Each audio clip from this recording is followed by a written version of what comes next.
A paz do Senhor Jesus, irmãos.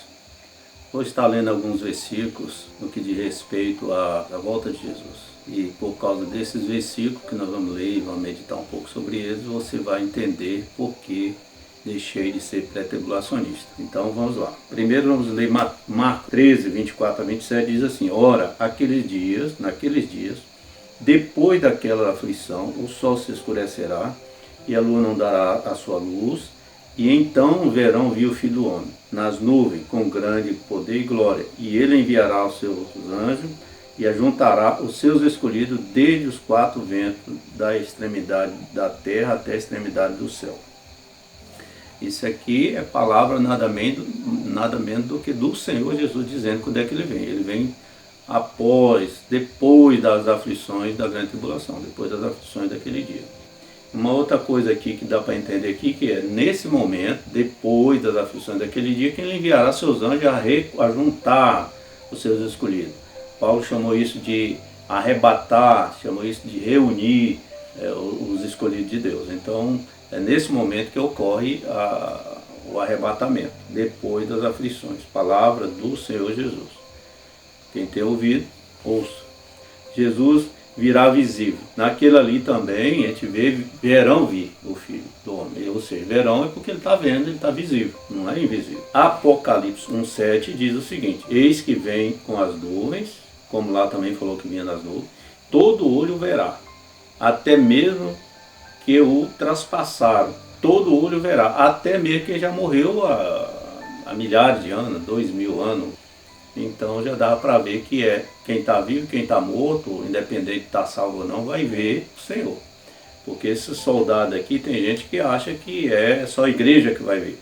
A não ser que acha que quem trespassou Jesus se converteu. Mas se isso aconteceu, em lugar nenhum na Bíblia fala disso, né? Então aqui está dizendo, todo olho verá. Então não é só as pessoas que estão vivas que vão ver, vivos e mortos irão ver a vinda do Senhor. Também lá em Mateus 24, 29, diz: logo depois das aflições daquele dias verão o Filho do Homem vindo sobre as nuvens do céu. Ou seja, verão, só vê aquilo que está visível. Então não existe uma vinda invisível. Mas também em 1 Timóteo 6,14 diz que Jesus aparecerá. Em 2 Tessalonicenses 1,10 fala que Jesus será admirado porque está vendo, a gente admira, mirar, ver, né? Você só mira aquilo que você está vendo, né? Tessalonicenses 4,16 diz que o mesmo Senhor descerá ao vivo, o mesmo Senhor descerá, ou seja, está vendo ele descer. Em Lucas 17:24 e Mateus 24:27 diz que será visto nas nuvens do oriente ao ocidente, tal qual se vê um relâmpago. De norte a sul, de oriente a ocidente, você vê Jesus. Então não tem uma vinda invisível. Se Jesus viesse invisível, não teria todo esse monte de informação dizendo que Jesus vem visível nas nuvens. Se ele tivesse invisível, não poderia estar nas nuvens, porque a nuvem é um lugar que dá para se ver, né? Crer em algo diferente disso, de uma vinda visível, é crer em algo que não é profético. Há a profecia que judeus e gentios subirão juntos no arrebatamento. Isso aqui é um versículo que pouca gente acha que já viu, já percebeu isso.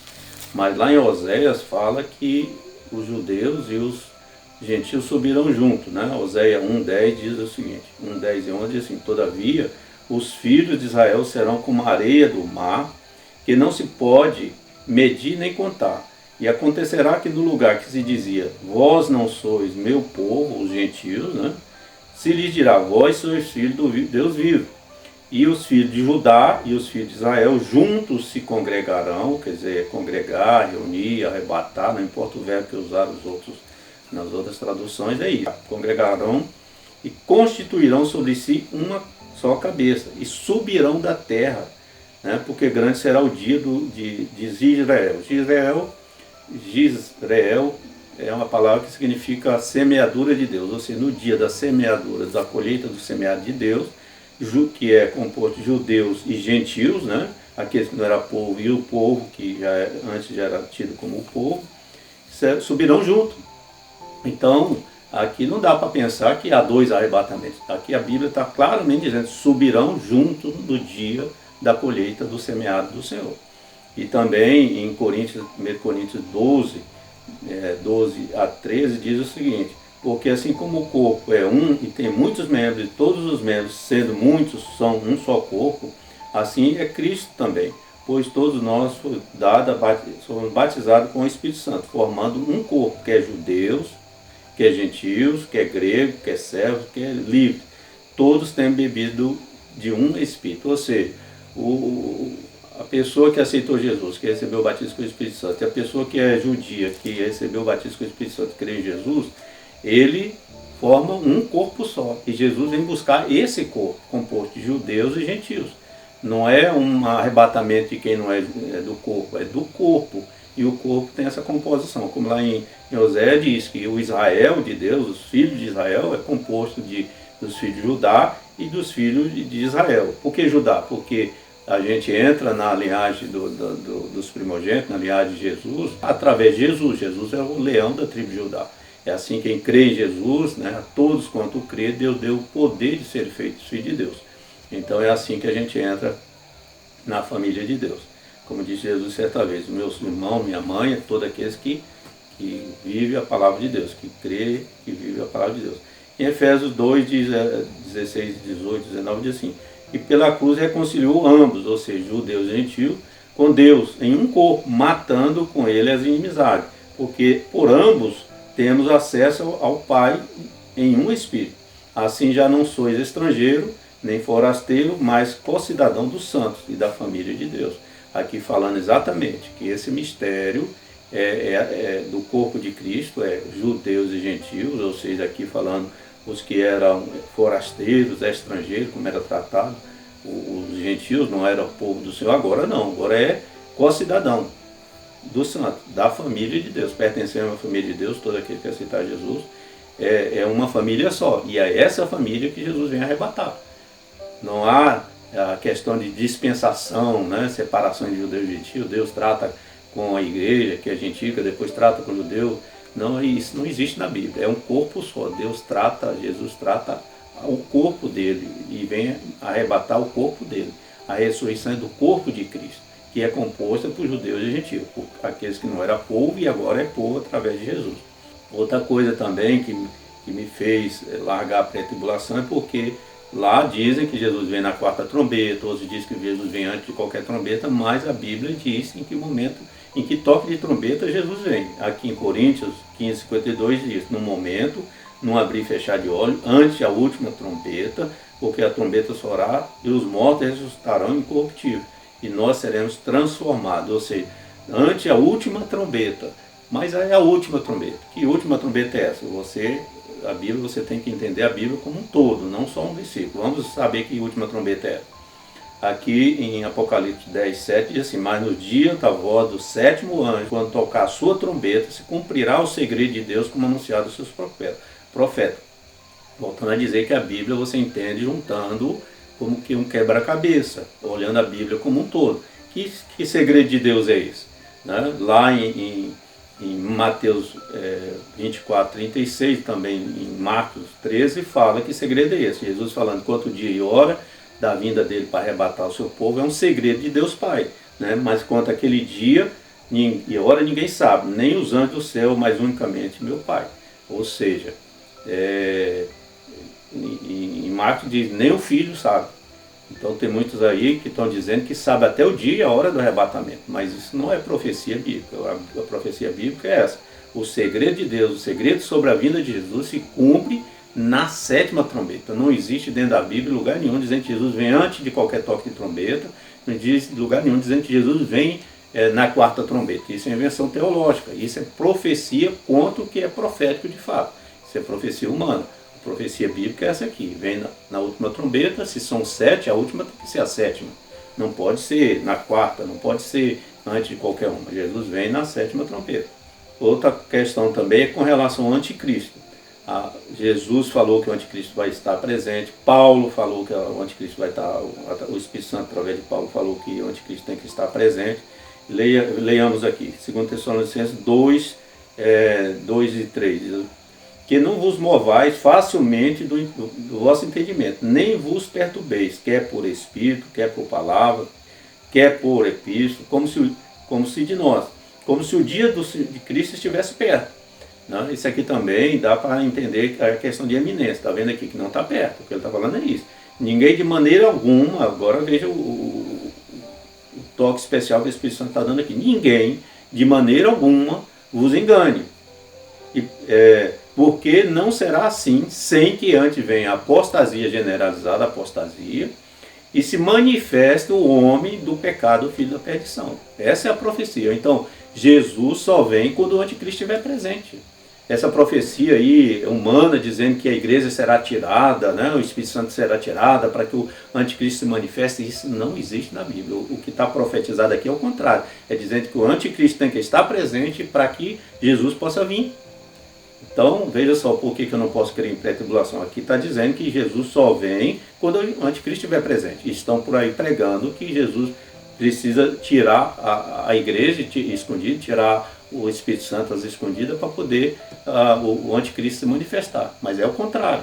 O anticristo tem que estar presente, tem que estar manifesto, o homem do pecado, o filho da perdição, né, para que Jesus possa vir buscar o seu povo. E este evangelho será, Mateus 24, 14 e 15, diz o seguinte: e este evangelho será pregado em todo o mundo, em testemunho das nações, e não virá o fim. Quando, pois, vedes que a abominação da desolação que falou o profeta Daniel está no lugar santo, quem lê entenda, que é a palavra de Jesus. Quando vê, como é que vai ver se tivesse sido arrebatado? Como é que veria o anticristo no lugar santo, se a igreja tivesse sido arrebatada? Não teria como ver. E outra coisa, Jesus falando aqui, mais uma vez, mais uma prova que o anticristo tem que estar presente. Se ele não estiver presente, ainda não é o momento da vinda de Jesus. E essa é uma profecia clara, que Jesus só vem quando o anticristo estiver aí. A igreja estará dentro da grande tribulação. Apocalipse 9, 1 e 4 diz o seguinte: o quinto anjo tocou a sua trombeta e foi dito que não fizesse dano à erva da terra, nem a verdura alguma, nem a ave alguma, mas somente os homens que não têm nas suas testas o selo de Deus. Ou seja, no momento da quinta trombeta, esse anjo aqui não vai fazer mal a quem tem o selo de Deus. Mas que selo é esse?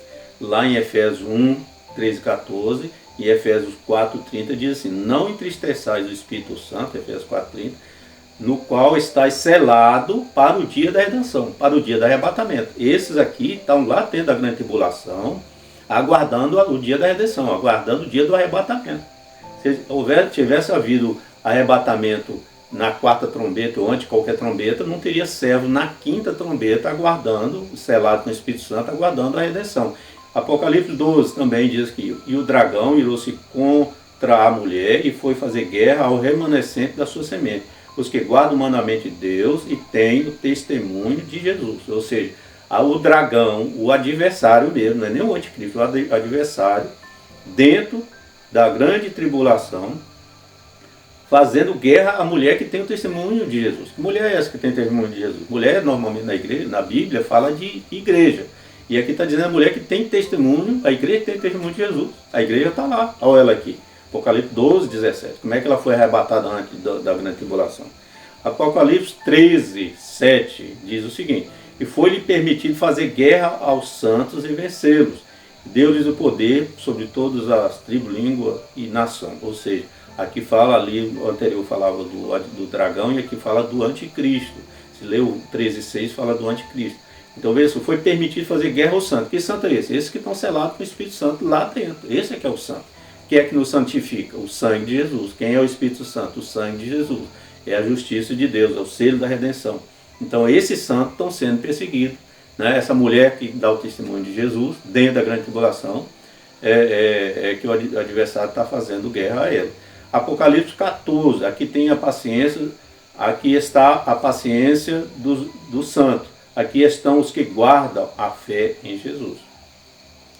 Ou seja, Apocalipse 14, 12 está falando disso. Né? Aqui estão os que guardam a fé em Jesus. Como é que a igreja não está lá se guarda a fé em Jesus? Isso aqui não pode ser judeu. O judeu não guarda a fé em Jesus. Se hoje um judeu estiver guardando a fé em Jesus, ele deixou, no sentido espiritual, de ser judeu comum para ser a igreja de Deus, para ser parte do corpo de Deus, pela fé em Jesus. Apocalipse 15. E vi os que saíram vitoriosos da besta, da sua imagem e do seu sinal. e do número e do seu nome. Ou seja, se a igreja tivesse sido retirada, como é que ela sairia vitoriosa, aqui no Apocalipse 15, 2, vitoriosa da besta, se tivesse sido arrebatada? Isso aqui não se aplicaria a ela, porque ela foi arrebatada antes. Como é que ela foi vitoriosa se ela não estava lá para vencer? Se foi vitorioso da besta, do nome, da imagem dela, porque estava lá. Se tivesse sido retirada antes, não estaria sendo vitoriosa. A vitória, pelo menos nessa batalha aqui, não teria sido dada, porque ela foi tirada antes. Apocalipse 20, é bom ver aqui, 12, 14, 20, é bom perceber isso, porque muitos dizem que não, depois do Apocalipse, depois do capítulo 12, não se fala mais da igreja. Às vezes não falam, usa o nome igreja, mas usa o nome, né, mulher que dá o testemunho de Jesus, os santos e por aí vai. Então veja só, não é verdade que o Apocalipse não fala da igreja. Pelo contrário, o próprio Apocalipse é destinado a quem? Né? É a profecia para a igreja. O Espírito Santo diz à igreja, o Espírito Santo diz à igreja, não diz para judeu, não é fala de Jesus para judeus, é fala de Jesus, o Apocalipse inteiro, é fala de Jesus para a igreja. Pode olhar lá, é repetido umas 7 vezes isso. Assim diz, isso diz o Espírito. Quem tem ouvidos ouça o que o Espírito diz à igreja. Apocalipse todo não é para judeu nem para o mundo, é para a igreja. Então veja só, é tratamento de igreja. Mesmo que mudou a forma de dizer, não fale diretamente à igreja, mas está falando a mulher que tem testemunho de Jesus. Quem é a mulher que tem testemunho de Jesus?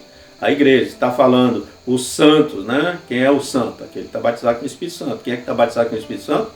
A igreja. Aqueles que estão selados, né, com o selo de Deus. Qual é o selo de Deus? Batismo com o Espírito Santo. Igreja, mesmo que não seja diretamente falando da igreja, mas é falado de forma indireta da igreja. Apocalipse capítulo 20, versículo 4 diz assim, seguinte: vi a alma daqueles que foram degolados pelo testemunho de Jesus e pela palavra que deram, e não adoraram a besta, nem a sua imagem, não receberam o sinal nas suas testas, nem nas suas mãos, e viveram e reinaram com Cristo durante 1000 anos. Ou seja, novamente falando, foi degolado pelo quê? Pelo testemunho de Jesus.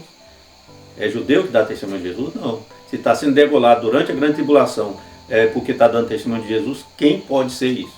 E Apocalipse 10 diz assim: mas no dia do voz do 7º anjo, volta a falar a respeito disso aqui, do 7º anjo, quando tocar a sua trombeta, se cumprirá o segredo de Deus, como anunciado aos seus profetas. Ou seja, Apocalipse no 7º trombeta. É bom pensar nisso aqui, porque a 7ª trombeta é o momento que Jesus vem. Jesus não vem na 4ª, Jesus vem na 7ª. E as trombetas vão tocar durante a grande tribulação. A 7ª trombeta vai tocar próximo, no finalzinho mesmo da grande tribulação. É Jesus que vai, durante o toque da última trombeta, da 7ª trombeta, que Jesus vem.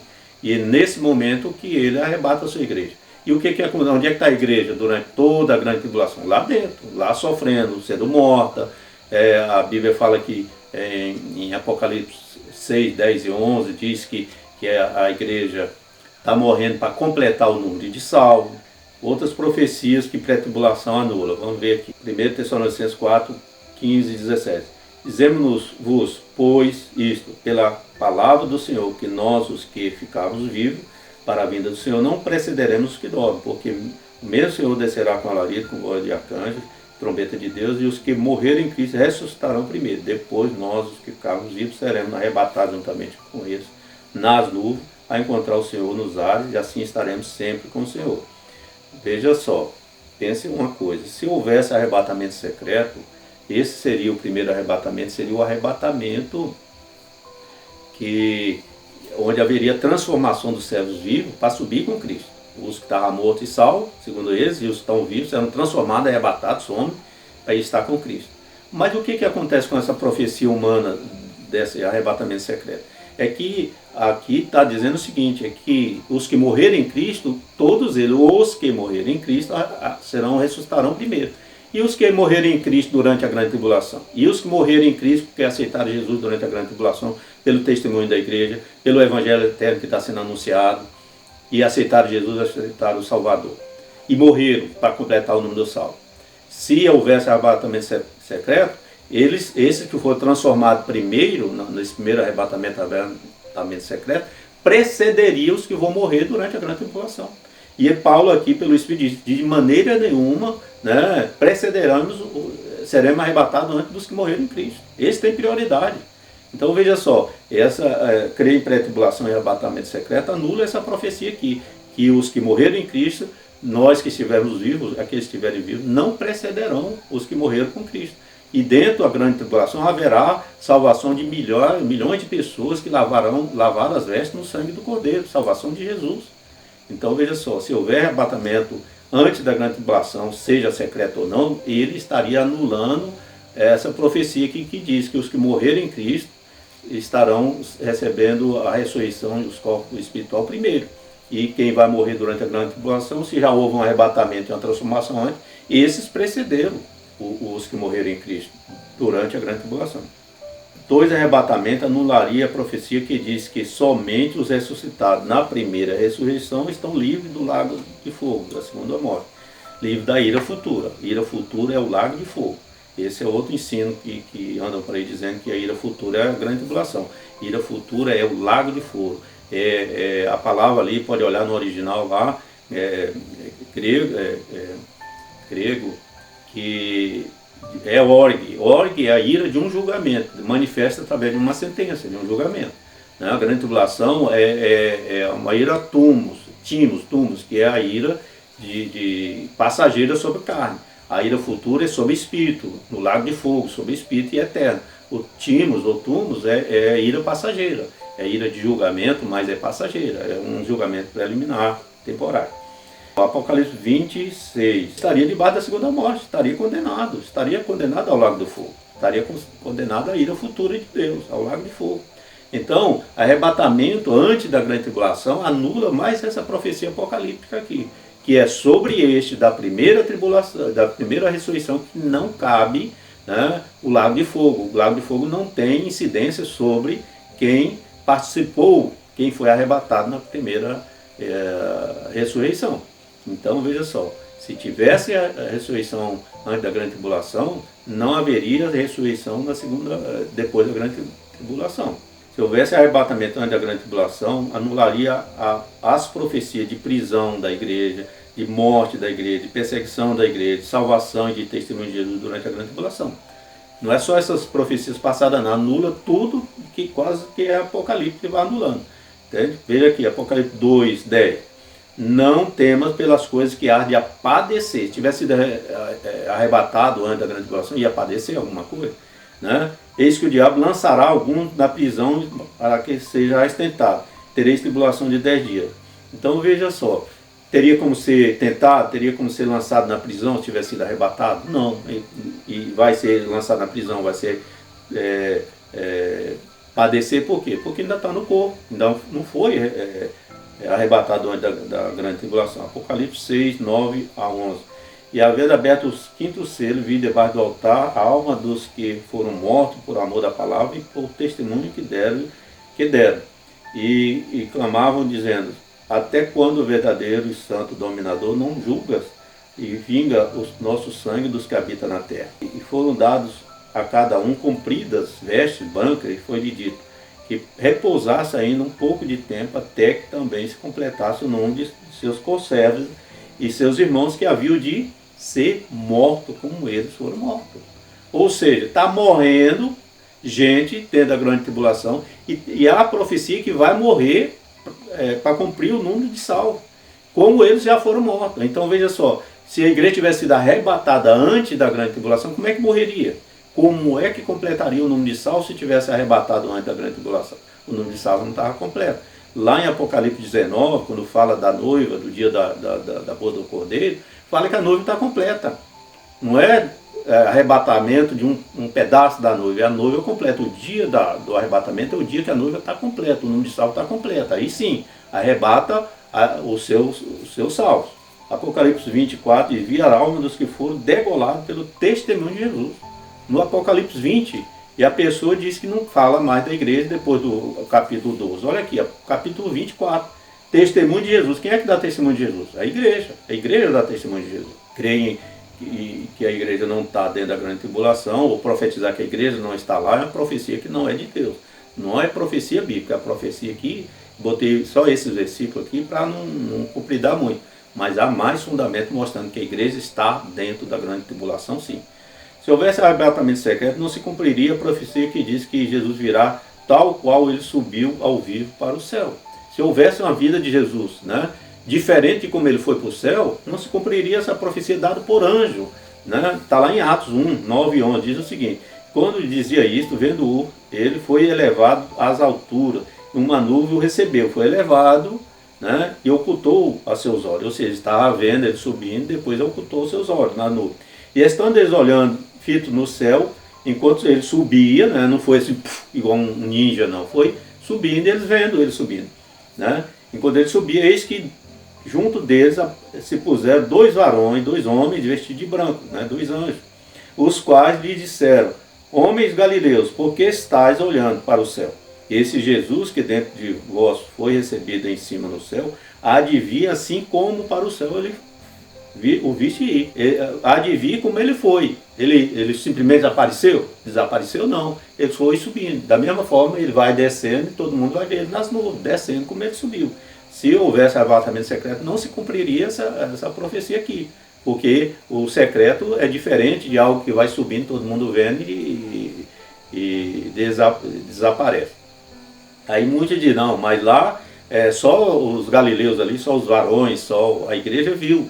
Tá? Mas a gente não pode entender isso aqui, que é só a igreja que viu, porque lá em Apocalipse 1, 7 diz que todo olho o verá.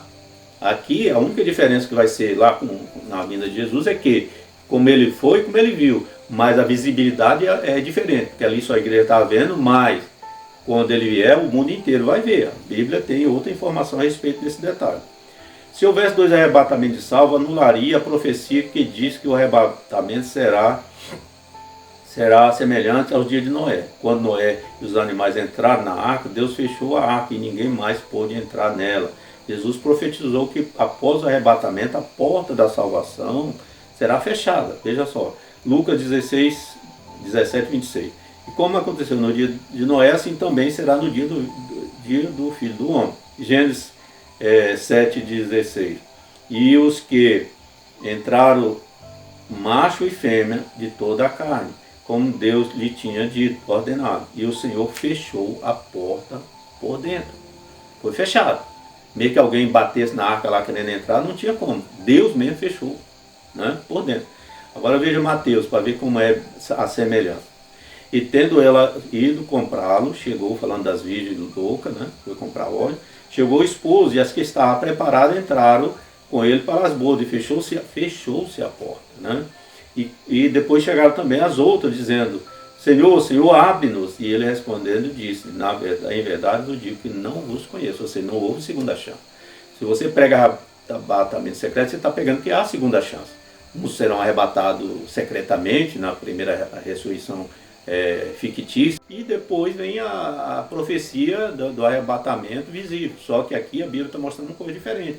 No dia de Noé não teve segunda chance. E Jesus mesmo disse que depois que ele reuniu os seus, a porta é fechada. Não tem segunda chance, não tem segundo grupo de salvo a entrar na festa. Acabou a chance.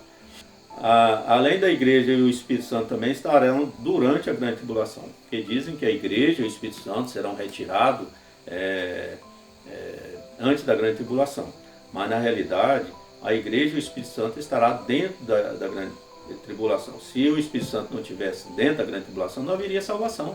Salvação é convencimento do Espírito Santo. E não só isso. A salvação é um ato de crer na palavra e receber o batismo com o Espírito Santo. É nascer da água, a palavra, e nascer do Espírito Santo. Se o Espírito Santo não estivesse lá, como é que a pessoa ia nascer? Não foi isso que Jesus disse lá para Nicodemos? E não só isso. Paulo também, pelo Espírito, disse: quem não tem o Espírito Santo, esse tal não pertence a ele. Como é que seria uma salvação de pessoas que não iam pertencer a Jesus? Salvação é exatamente para pertencer a Jesus, para ser irmão de Jesus, para entrar na família de Jesus. Se você não tem Jesus, não tem Espírito Santo, né? Então está havendo milhares, milhões de pessoas lavando as vestes no sangue do Cordeiro. Outra coisa, lá fala do sangue do Cordeiro. Quem é o Cordeiro que lava a veste? O sangue do Cordeiro fala do Espírito Santo. O sangue do Cordeiro é o sangue de Jesus. Não haveria lavagem da regeneração. A palavra também fala da lavagem da regeneração pelo Espírito Santo. Quem nos santifica, santifica nosso corpo, alma e espírito, né? Quem santifica o espírito do homem é o Espírito Santo, né?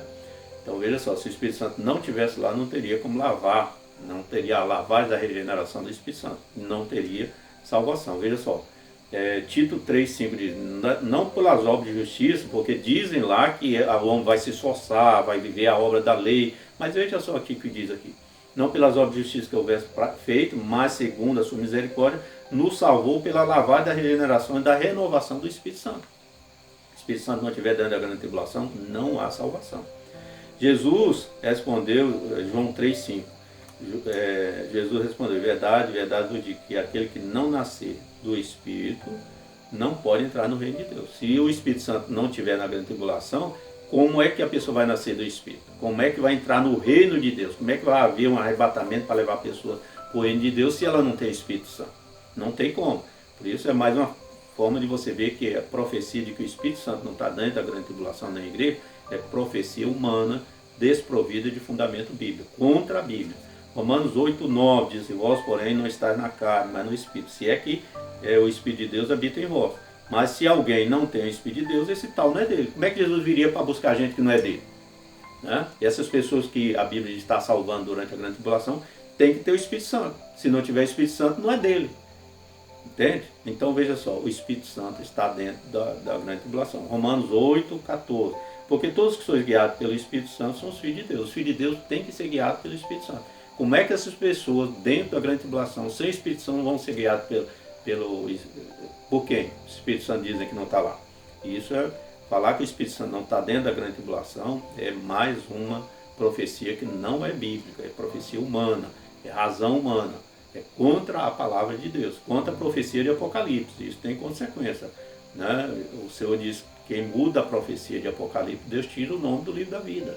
Essa que é a preocupação. Nós estamos aqui não é preocupado com like, não. Nós estamos preocupados com salvação de pessoas. Você entender que a profecia de vinda de Jesus antes da grande tribulação, profecia de arrebatamento secreto, isso não vem de Deus, isso anula muita coisa. Eu aqui resumi porque por causa do tamanho do vídeo. Mas tem mais fundamento que mostra porque pré-tribulação está tudo errado.